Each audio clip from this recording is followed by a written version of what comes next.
Apple is the largest company in the world with a market cap of just under $3 trillion. So given this fact, it may sound crazy to suggest that Apple is struggling and that there are dark clouds on the horizon. However, it is also a fact that growth is stunted and the company has struggled to innovate beyond the iPhone, which is now over 15 years old.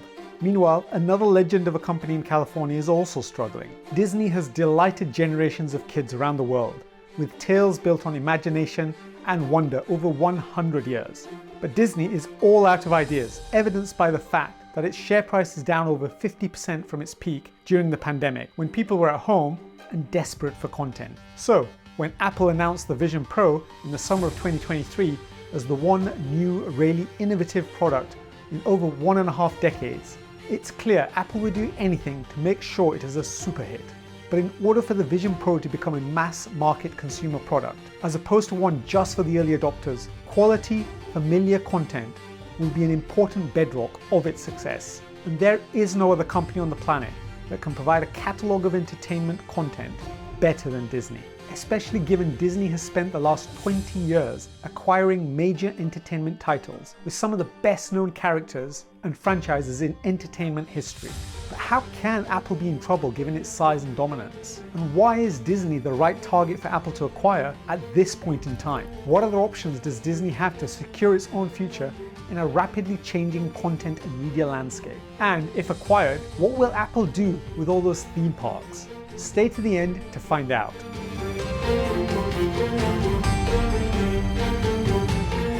The Apple business model has for too long relied on iPhone sales for its success and has had limited real innovation since the launch of the iPhone in 2007. Consequently, the fastest growing part of Apple is no longer product sales, but it is the services that support those products.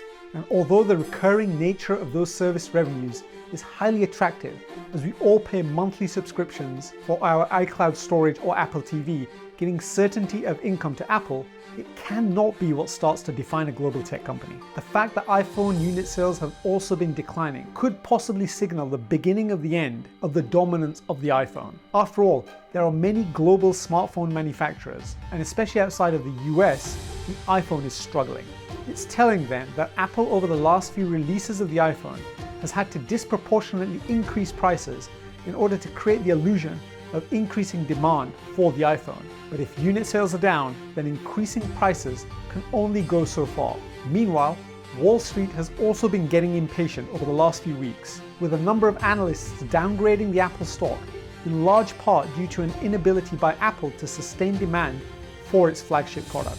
On a macro level, Microsoft is now catching up with Apple and briefly overtook Apple as the most valuable company in the world. Whilst Microsoft has grown its market cap by 17% over the last 3 years, Apple has only grown its market cap by 2%, indicating that whereas Satya Nadella at Microsoft is on a growth path with innovation and creativity at its heart, Tim Cook at Apple seems to be running out of ideas and may need to do something radical to kickstart growth.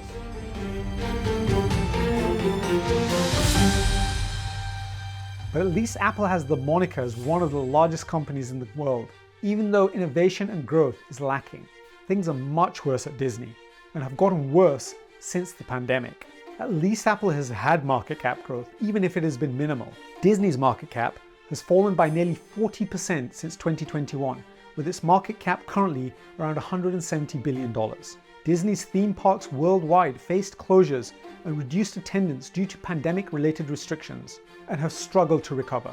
This had a direct impact on the company's revenue, as theme parks are a significant source of income for Disney. Disney has also been adapting to changes in the media landscape with the shift towards streaming services.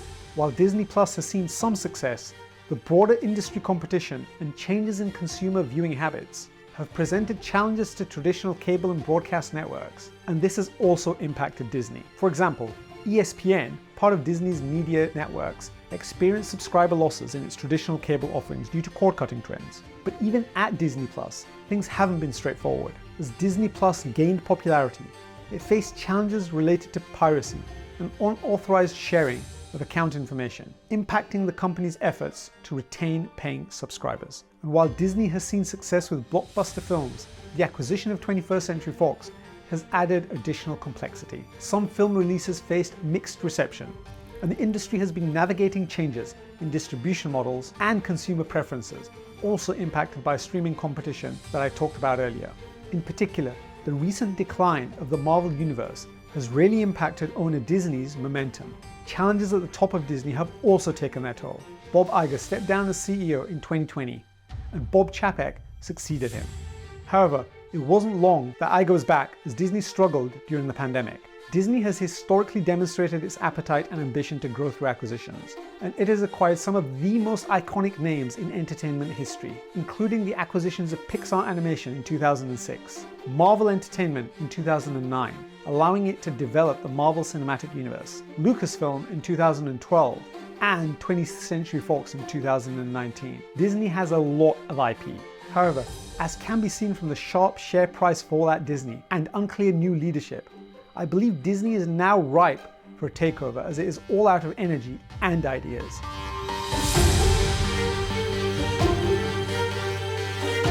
What has made the prospects of the deal between Apple and Disney more likely has been Apple's recent announcement of a new product, the Vision Pro, a spatial computing device that is an AR/VR headset that has a number of cameras and sensors inside for a device that straps to your face. And with it, Apple hopes to be able to provide a comprehensive digital user experience, as well as perhaps leveraging the metaverse in due course. Apple is desperate to make the Vision Pro a success, given unit sales of their flagship product, the iPhone, have stalled, and it is now over 15 years old. Apple realizes it needs to switch to a new category in order to secure its future as one of the leading tech companies for the next couple of decades. In that regard, the Vision Pro may well be ahead of its time now, and a little impractical due to the battery tethering, but Apple is betting big that a product like the Vision Pro will be integral to how people live their lives in the future, much the same way that the iPhone was slow to take off for the first 3 years whilst people caught up, after which growth accelerated exponentially. And a big part of that growth with the iPhone was the Apple ecosystem, via the App Store that provided greater flexibility and functionality for people in terms of what they can do with the iPhone. When the Vision Pro launches to the public in a few weeks' time, its equivalent App Store will be pretty empty, and we suspect people will only be able to interact at an almost superficial level with their existing Apple apps. The real excitement will come from custom-made apps that developers are no doubt working on right now. Part of the story of the Vision Pro, and it is just a part of the story, is entertainment and media with the Vision Pro. Imagine having a cinematic experience from the comfort of your own home. That is what the Vision Pro will be able to provide, and it has the capability of being truly immersive. To that end, having a library of content available with the Vision Pro will make it easier for consumers to understand at least a part of the relevance of the Vision Pro.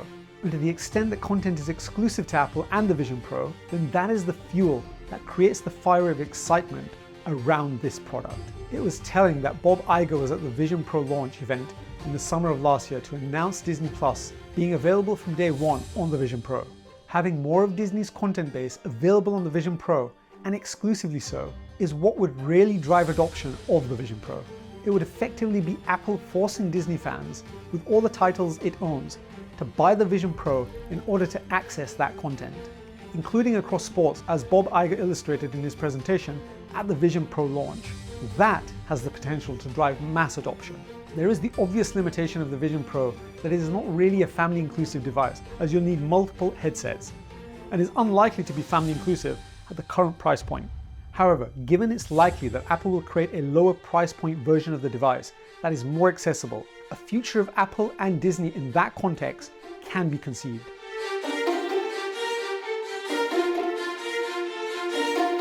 I said at the beginning I'd come back to the theme parks problem at Apple. The fact is, what Apple has created with the Vision Pro will make entities like theme parks and resorts less relevant for people, or at least that's what Apple is hoping for. Of course, it's great for us all to get out and away from technology every now and again, but tech companies don't want that.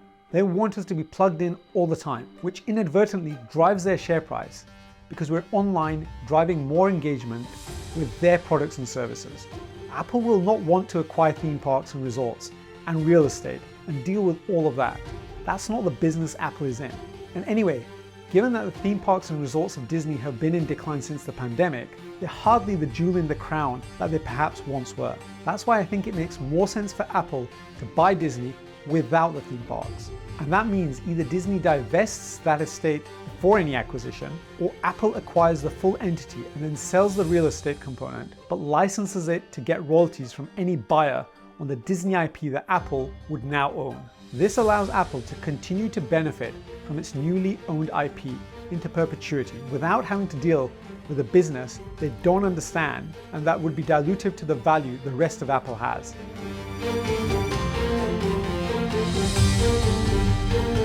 Disney has the content and Apple has the distribution that, with the Vision Pro, increasingly complements Disney's content. It's unlikely that a deal will happen in the short term. Apple will want to see how the Vision Pro lands with consumers and understand how people will want to use it and where the real opportunity will be. This could take a couple of years. Equally, Disney needs time to clean up its house. It has already indicated its intent to divest part of its business as it streamlines and focuses on core businesses and audiences. There have already been discussions to sell ABC, considered to be old media, and not relevant to the direction Disney wants to go in. Disney also needs to buy the rest of streaming service Hulu, and will need access to more cash to satisfy the circa $8 billion price tag. Divestments will help pay for this.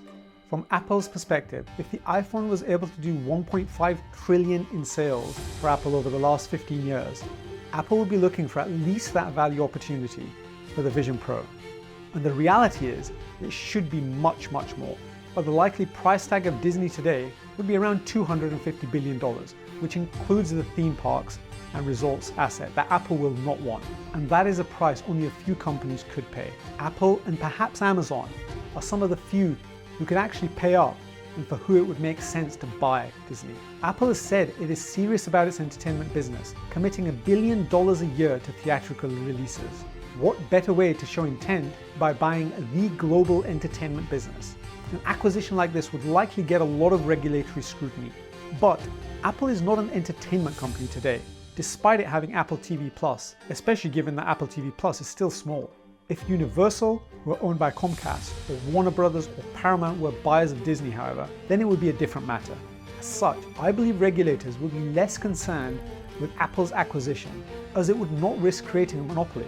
Bob Iger said a few years ago that, "I believe that if Steve was still alive, we would have combined our companies, or at least discussed the possibility very seriously." It will be interesting to see what happens in the future. Thanks for watching.